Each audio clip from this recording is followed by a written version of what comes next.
Sighing relief, Mizuki said, "Sorry about that. I didn't even think about it, but I'm glad to hear that." Ali smiled understandingly. "I'll make sure to ask the workers if they have anything available right now, and study, while all of you are on the other side of the portal.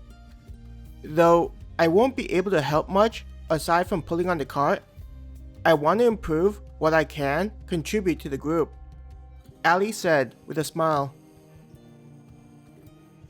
Getting up, they said their goodbyes and promised to meet Ali the next day in the morning, reminding her that she needed to have eaten before they arrived. Making their way to the portal, it wasn't long before they passed through and returned to their world. Exiting the portal, they were greeted with a dark sky and softly glowing lights from the lamps. "Welcome back," Darlina said to them. The robot had been waiting for their return as it had done previously. "With us being the only ones here, I guess it gets a little boring?" Tanaka teased the robot about the fact that it was waiting for their return. Smiling at the comment, Darlina said, "Since I deal with many of the matters in all the underground cities around the world when your group enters a portal, I still have many things I have to deal with. Do not worry about whether your absence is an issue."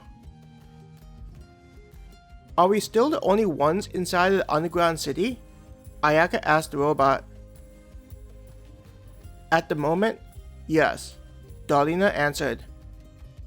Hearing that they were still alone in the city, Ayaka's head lowered. "But I'm optimistic that you'll get to meet others soon," Darlina said. Raising her head quickly, Ayaka asked, "What do you mean?" She tried to hold back the feelings of excitement that they would soon get to meet new people. "That's all the information I have to share," Darlina said, likely knowing what the news meant for them. "I wonder if they'll be interested in joining us on the other side," Kawa said, tilting her head, thinking about the potential people that could be joining them soon. "That's if they're able to handle the idea of taking the test." Masuyo shivered, mentally recalling what they had to go through in order to become adventurers. Mizuki nodded at the memory. Tanaka was quiet, hearing that there would be more people arriving at the city. "What's the matter?" Kawa asked Tanaka. Shaking her head, Tanaka said, "I guess I'm just thinking what the people will be like.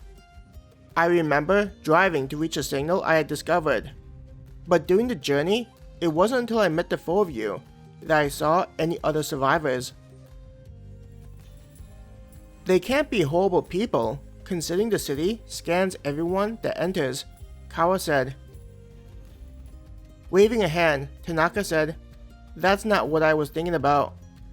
It's more like if they arrive here, then it probably means that they had to journey for a much longer distance.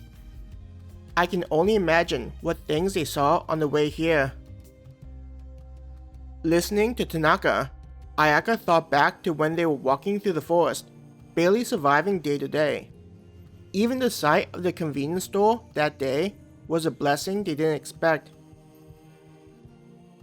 Though not many days had passed, she didn't imagine that there were many supplies left laying around for survivors to gather. The fact that they discovered the store was a miracle. If anyone else came to the city, they'd have had to endure many hardships.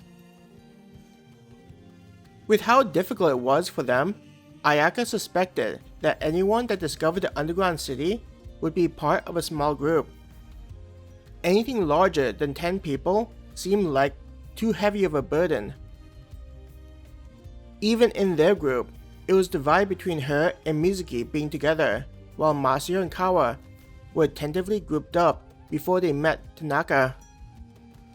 Glancing at Kawa, Ayaka couldn't believe how much the older woman changed since the days they were struggling.